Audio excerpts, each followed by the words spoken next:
Before we dive into today's intense story, a quick reminder. Over 90% of our viewers watch our videos but aren't subscribed. If you enjoy content like this, take a second to hit that subscribe button and turn on notifications so you never miss an update. And if you find this story gripping, don't forget to like the video. It really helps us out. I never imagined I'd be the kind of woman who strayed from her marriage vows. If someone had told me years ago that I'd make choices that would tear at the seams of my family, I would have scoffed.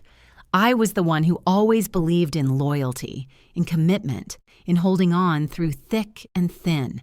But sometimes life has a way of showing you that even the strongest convictions can falter under the right or wrong circumstances.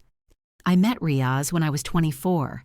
He was calm, serious, the type of man who spoke little but made every word feel weighty. At first, I was drawn to his stability. My own childhood had been filled with chaos. My father had left when I was 10, and my mother worked herself to the bone to raise us. So when I met Riaz, a man with a dependable job, clear intentions, and an almost boring predictability, it felt safe, comforting even. We got married after a year of knowing each other. It was a simple wedding, no drama, no complications, just two people who believed they could build a life together. And for a while, it worked. We bought a small house, had 2 children, and settled into the rhythm of married life. He worked long hours in a government office, and I stayed home with the kids, managing the household, cooking, cleaning, teaching our children their alphabets, and later, their science homework. But as the years went by, I started to feel something I couldn't quite explain. It wasn't anger or sadness exactly. It was more like a quiet emptiness that settled in my chest and refused to leave. Riaz became more distant with time. He was never cruel, never abusive, never unkind, but he was absent. Even when he was physically home, he was somewhere else, staring at the news on TV, checking emails, taking work calls at dinner. When I tried to talk to him about how I felt, he would nod but say very little, as if he was hearing me through a fog. There was no fighting, no yelling, no big betrayals, just silence, just distance.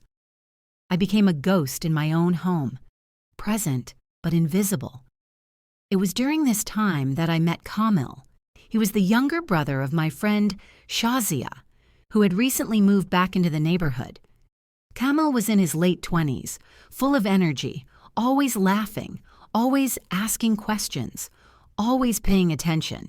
He helped Shazia with her store, and sometimes I'd see him when I dropped by for groceries or to catch up. At first, our conversations were innocent, casual. He'd ask about my kids, offer to carry heavy bags, or tell me silly jokes. I'd laugh, say thank you, and move on with my day. But the thing that began to draw me in wasn't his charm. It was his attentiveness. The way he listened when I spoke. The way he noticed things, like when I wore a new color or looked tired. The way he didn't look past me like so many others did. I remember one rainy afternoon when I stopped by the store and ended up stuck there because the streets were flooding. Shazia had stepped out to the bank, and it was just me and Kamil. We talked for over an hour, not about anything big, just life, childhood, books, music. And I realized something that day. I felt seen, really seen, like I mattered, not as someone's wife or someone's mother, but as me. That conversation replayed in my mind for days. Still, I didn't intend to cross any lines. I wasn't looking for an affair. I wasn't even sure what I was feeling. I thought maybe I was just lonely and he was simply being kind. But when you're starving for connection, even a little warmth can feel like a fire. Slowly, the boundaries began to blur. We started texting now and then, mostly harmless things. Did you see the rain again today? Or, your recipe for biryani really worked. Thanks. But the frequency increased. Then came longer conversations, late-night messages, jokes, compliments. I found myself looking forward to his texts, smiling at my phone like a teenager, hiding the chats from Riaz, not because I had something terrible to hide, but because I knew I was treading dangerous ground. The guilt crept in slowly. Every time I spoke to Camille, I'd tell myself it was the last time, that I had to stop, that I was married, and this wasn't right. But the loneliness at home felt heavier each day, and Camille was the only one who seemed to notice I was even alive. One day, I ran into him at the park. I had taken the kids there, and he was sitting on a bench alone, sipping tea. He waved me over, and I hesitated, but then I sat. The kids were busy on the swings, and we talked as usual, but this time, it felt different. He told me that he thought I was special, that he admired my strength, my smile, my spirit, and I didn't stop him. I didn't encourage it either, but I didn't stop it. And in that moment, a part of me that had long been buried came alive. It was like someone had opened a window in a room I didn't even know was suffocating me.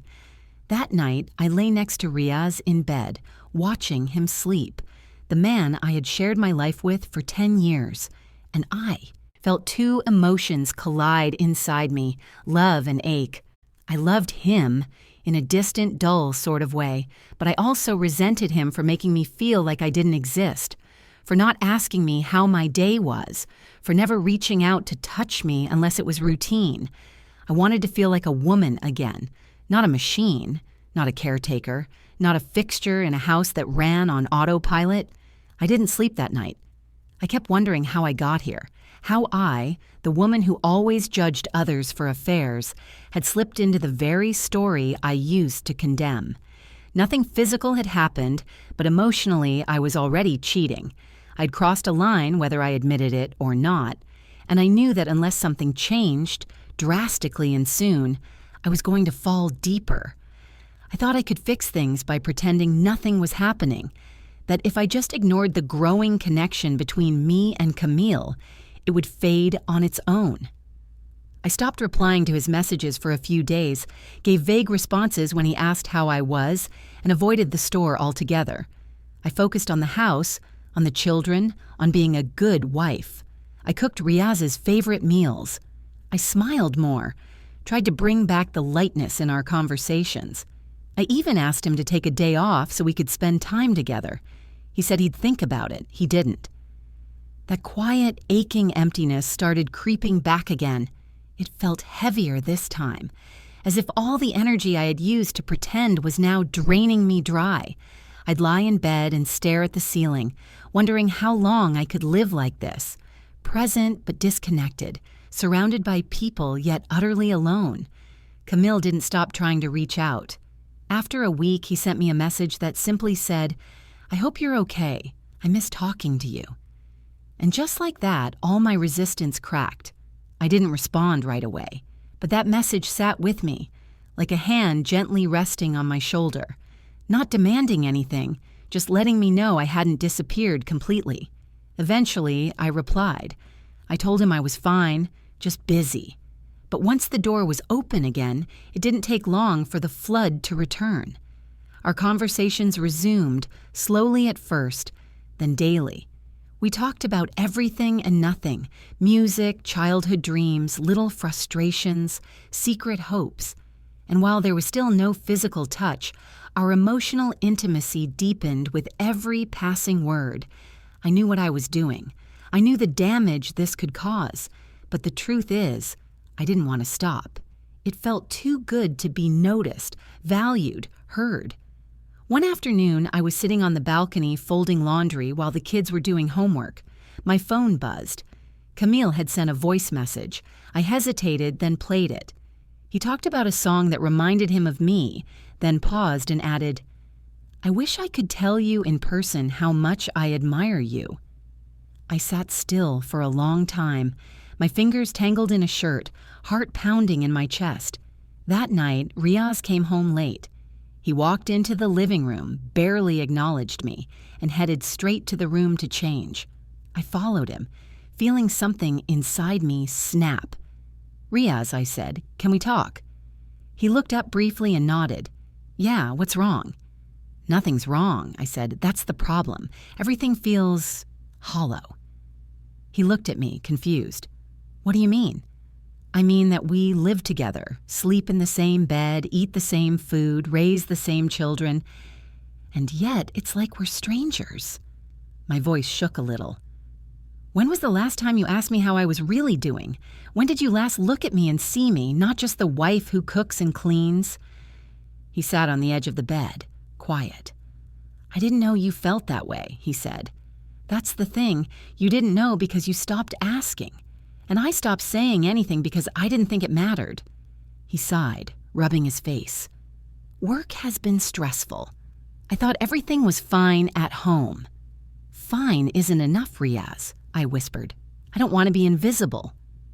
For a moment, I thought maybe this conversation would change something, that he'd get up and take my hand, promise to do better, suggest we go out for dinner, or even just talk. But instead, he stood up and said, We'll talk more after the weekend. I'm really tired tonight. And just like that, the conversation ended. The next morning, I took the kids to school and decided to walk through the market instead of going straight home. I needed air, space, something to remind me I still existed beyond the routine. I didn't expect to run into Camille, but there he was, sitting outside the shop, sipping chai and reading something on his phone. He stood up as soon as he saw me. You look tired, he said, not unkindly. I didn't lie. I am. Want to sit for a bit? I looked around. I knew I shouldn't, but I nodded. We sat quietly for a few minutes before I spoke. Do you ever feel like you're just going through the motions of life? He looked at me with something close to understanding. Every day until recently. That's when I realized we were two people stuck in separate lives, drawn together not by lust but by something deeper, a mutual emptiness. Still, I tried to keep my distance. I told him we shouldn't talk as much, that it wasn't right, that I was married. He agreed, every time. And then still messaged me later. It wasn't long before the whispers started. A neighbor made a comment about seeing me laughing outside the store too often. Shazia stopped inviting me to her house. One day, my cousin hinted that people were starting to talk. That terrified me. Not because I feared judgment. I had already been judging myself for months, but because I knew how fast things spiraled in our community. A whisper became a rumor became a fact became a scar. I deleted Kamal's number. I blocked him on social media. I stopped going to the store. It was the hardest thing I'd done, but I knew I had to reclaim some control. Riaz noticed something different that week. He asked if everything was okay. I wanted to laugh. He was asking now, after everything had already burned down inside me? But I nodded. I'm just tired, I said. And I was. Tired of hiding. Tired of pretending. Tired of being someone I didn't recognize. But that didn't mean the story was over. The silence between me and Riaz was still there, even if now it was louder than ever. And what happened next would change everything, not just for me, but for all of us. I thought cutting off Camille would make everything go back to normal, that I'd feel proud of myself for walking away, that the guilt would vanish, that I'd reclaim the woman I once was. But it didn't work that way. The silence I tried so hard to run from came back even louder. And worse, now it echoed with loss, of who I used to be, of the connection I found, even if it was wrong. A few weeks passed. Riaz and I barely spoke beyond what was necessary. We weren't fighting. We just weren't alive. We were coexisting under one roof, two parents doing their duty, two people playing roles in a story neither of us believed in anymore. Then came the day everything broke. It was a Saturday morning. I was folding clothes in the bedroom when Riaz walked in, holding my old phone, the one I had used before switching numbers after distancing myself from Camille. I'd forgotten it even existed. I had kept it powered off in a drawer, not out of secrecy, but laziness. Riaz had found it while searching for a charger. He held the phone in his hand like it was something fragile and poisonous at the same time. "Do you want to tell me who Camille is?" he asked quietly. I felt the air leave my lungs. I didn't try to deny it. I didn't cry or beg. I sat down on the edge of the bed and looked him in the eye. He was someone I talked to, I said, when I felt invisible, when I felt like I didn't exist anymore. He nodded slowly, but his hands were clenched. "Did you cheat on me?" he asked. "No," I said honestly. "Not in the way you think, but I crossed lines. I won't pretend I didn't." He sat down, and for a long time, neither of us said a word. Then he asked the question I had feared the most. "Why didn't you come to me?" "I did," I said. "I tried, Riaz. So many times, but you were never there. Not really. And after a while, I stopped trying because it hurt more to be ignored than to stay silent." He looked away, and for the first time, I saw something in his eyes I hadn't seen in years. Regret. Not anger, not pride, just regret. "I was trying to hold everything together," he said. "Provide. Make sure we had stability." "And I was trying not to fall apart," I whispered. We didn't speak much after that. The tension between us hung in the air for days. We went about our lives like two actors in a play with no script. I kept thinking he'd ask me to leave. Or maybe he'd leave. But neither happened. One night, while the kids were asleep and the house was still, Riaz sat down next to me in the living room. He looked tired, defeated. "I've been angry," he said, "but I'm also not blind. I know I haven't been a good husband. I buried myself in work because I thought that's what you needed. I didn't realize I left you behind." I nodded but stayed quiet. "I'm not saying what you did was okay," he continued, "but I can't pretend like I didn't have a part in it." That's when I broke. The tears came, not because of guilt or shame, but because, after years of silence, he finally saw me.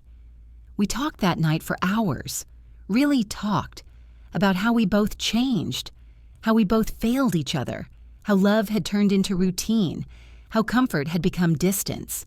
We didn't come to any magical solution.